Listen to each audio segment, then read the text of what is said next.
नमस्कार, मैं डॉक्टर वीणा छंगाणी, अधिष्ठाता मानविकी एवं कला, अपेक्स विश्वविद्यालय जयपुर। आज हम चर्चा करेंगे हिंदी साहित्य का इतिहास और उसका सामान्य परिचय। हिंदी साहित्य का आरंभ। हिंदी भारत और समस्त विश्व में सर्वाधिक बोली जाने वाली भाषाओं में से एक है। इसकी जड़ें प्राचीन भारत की संस्कृत भाषा तक जाती है, लेकिन मध्ययुगीन भारत के अवधी, मागधी, अर्धमागधी और मारवाड़ी जैसी भाषाओं के साहित्य को हिंदी का आरंभिक साहित्य माना जा सकता है। हिंदी साहित्य ने अपनी शुरुआत लोक भाषा कविता के माध्यम से की और गद्य का विकास तो बहुत बाद में हुआ। हिंदी का जो आरंभिक साहित्य है वो हमको अपभ्रंश भाषा में मिलता है। हिंदी में 3 प्रकार का साहित्य मिलता है: गद्य, पद्य और चंपू। चंपू काव्य उसे कहते हैं जो गद्य और पद्य दोनों में लिखा हो। खड़ी बोली की अगर हम पहली रचना की बात करें तो इस विषय में काफी विवाद है, लेकिन ज्यादातर साहित्यकार लाला श्रीनिवास दास द्वारा लिखा गया उपन्यास परीक्षा गुरु, याद रखिएगा परीक्षा गुरु, को हिंदी की पहली प्रामाणिक गद्य रचना मानते हैं। हिंदी साहित्य का आरंभ 8वीं शताब्दी से मान लिया गया। यह वह समय था जब सम्राट हर्ष की मृत्यु के बाद देश में अनेक छोटे छोटे शासन केंद्र स्थापित हो गए थे, जो परस्पर संघर्षरत रहा करते थे। मुसलमानों से भी इनकी टक्कर होती रहती थी।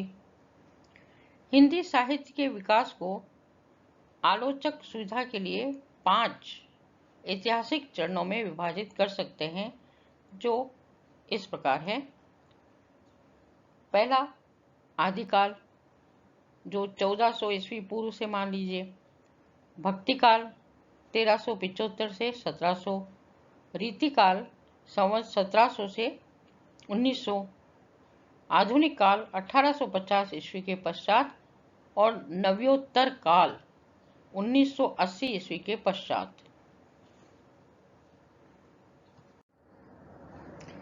तो सबसे पहले हम बात करते हैं आदिकाल की। हिंदी साहित्य का आदिकाल, आलोचकों ने इसका समय 1400 ईस्वी पूर्व का माना है। यह समय वो था जब हिंदी का उद्भव हो ही रहा था। ऐसा माना जाता है कि हिंदी की विकास यात्रा दिल्ली, कन्नौज और अजमेर क्षेत्रों में हुई। पृथ्वीराज चौहान उस समय दिल्ली में शासक था और चंद्रवरदाई नामक उसका एक दरबारी कवि हुआ करता था। चंद्रवरदाई की रचना पृथ्वीराज रासो काफी चर्चित रही, जिसमें उन्होंने अपने मित्र पृथ्वीराज चौहान की जीवन गाथा कही है। पृथ्वीराज रासो हिंदी साहित्य में सबसे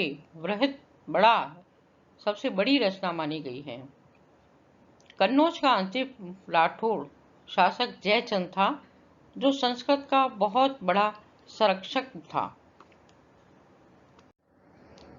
अब एक सामान्य परिचय लेते हैं भक्ति काल का। हिंदी साहित्य का भक्ति काल 1375 से 1700 तक माना जाता है। यह काल प्रमुख रूप से भक्ति भावना से ओतप्रोत है। इस काल को समृद्ध बनाने वाली 2 काव्य धाराएं उस समय जो थी, निर्गुण भक्ति धारा और सगुण भक्ति धारा। निर्गुण भक्ति धारा को आगे 2 हिस्सों में बांटा गया है। एक है संत काव्य, जिसे ज्ञानाश्रयी शाखा के रूप में भी जाना जाता है, और इस शाखा के प्रमुख कवि कबीर, नानक, दादू दयाल, रैदास, मलुकदास, सुंदरदास, धर्मदास सब। और निर्गुण भक्ति धारा का जो दूसरा हिस्सा था वो कहलाता था सूफी काव्य। उसे प्रेमाशयी शाखा भी कहा जाता है, और इस शाखा के प्रमुख कवि हैं मलिक मोहम्मद जायसी, कुतुबन, मंझन, शेख, शेख नबी, कासिम शाह, नूर मोहम्मद, ये सब। अब अगर हम भक्ति काल के दूसरी धारा को बात करें, जो थी सगुण भक्ति धारा, इसकी भी दो शाखाएं बनी, एक तो रामश्री शाखा और एक कृष्णश्री शाखा। यानी एक जो राम भक्त थे और एक कृष्ण भक्त थे। रामाश्रयी शाखा के प्रमुख कवि हैं तुलसीदास, अग्रदास, नाभादास, केशवदास, हृदय राम, प्राणचंद चौहान, महाराज विश्वनाथ सिंह, रघुनाथ सिंह, ये सब राम भक्त थे। कृष्णाश्रयी शाखा के प्रमुख कवियों में सुंदरदास, सूरदास, नंददास, कुंभनदास, छीत स्वामी, गोविंद स्वामी, चतुर्भुज दास, कृष्णदास, मीरा, रसखान, रहीम, ये सब। लेकिन चार प्रमुख कवि जो अपनी अपनी धारा का प्रतिनिधित्व करते हैं, उनका अगर नाम लें तो वो इस प्रकार होगा। कबीरदास, जो निर्गुण धारा के ज्ञानश्री शाखा के थे। इनका समय 1399 से 1518 तक का है। और निर्गुण शाखा के ही दूसरे प्रेमाश्रयी शाखा के जो प्रतिनिधित्व कवि हैं, वो है मलिक मोहम्मद जायसी, 1477 से 1542 तक। और अगर हम भक्ति काल की बात करें तो कृष्ण भक्त के प्रमुख कवि थे सूरदास, 1778 से 1580। और राम भक्त के प्रमुख कवि थे तुलसीदास, जिनका समय है 1532 से 1602 तक का।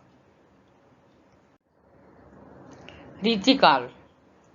विद्यार्थियों, इसमें हम हिंदी साहित्य के इतिहास के कालों का केवल एक छोटा सा सामान्य परिचय ही दे रहे हैं।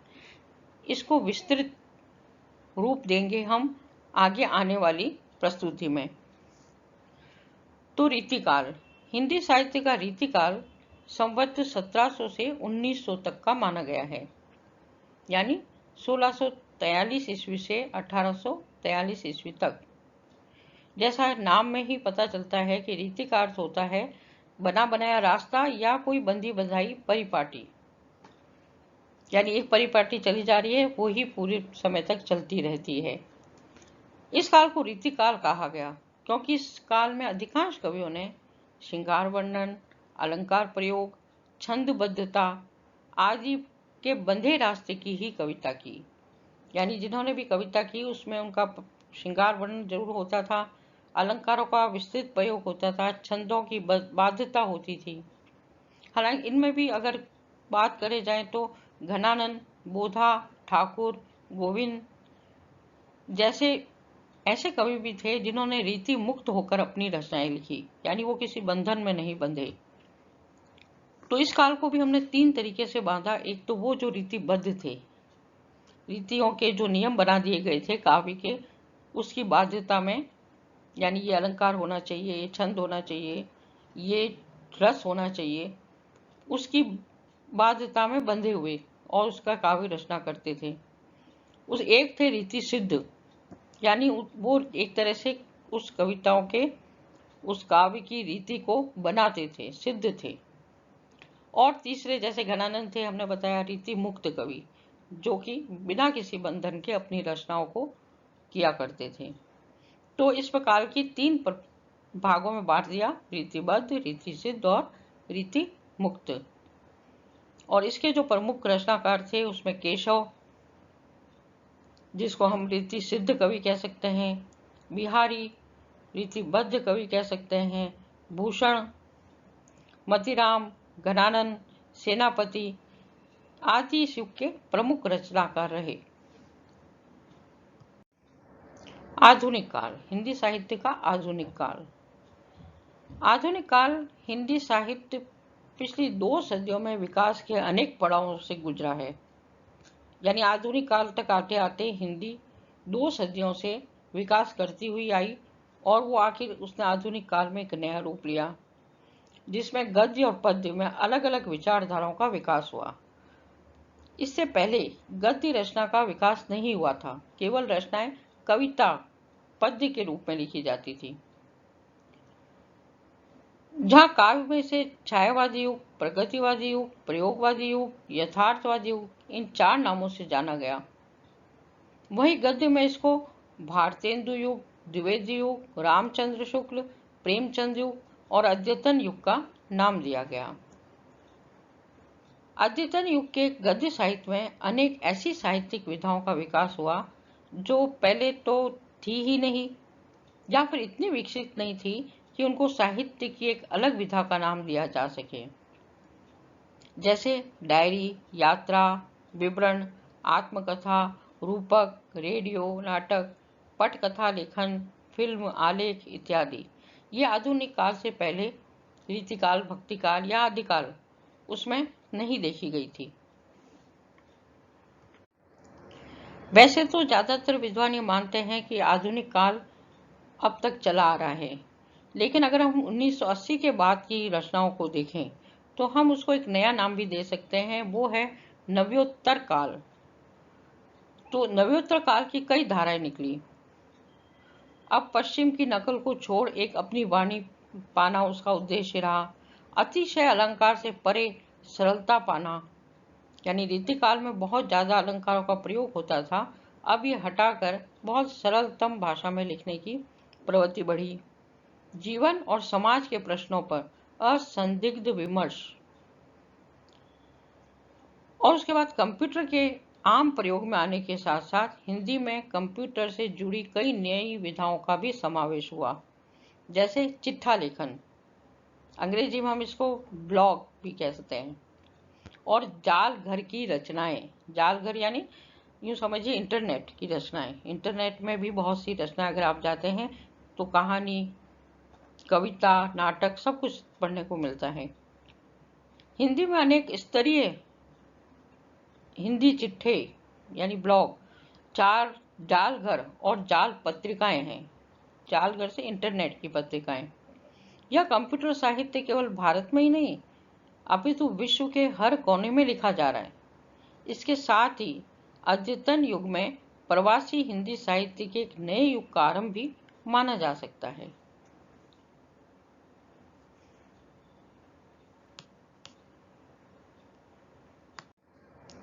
तो ये था हमारा हिंदी साहित्य के इतिहास का एक सामान्य सा परिचय, और इन कालों के बारे में, इनके नामकरण के बारे में हम अपने आगे आने वाले प्रस्तुति पर विचार करेंगे।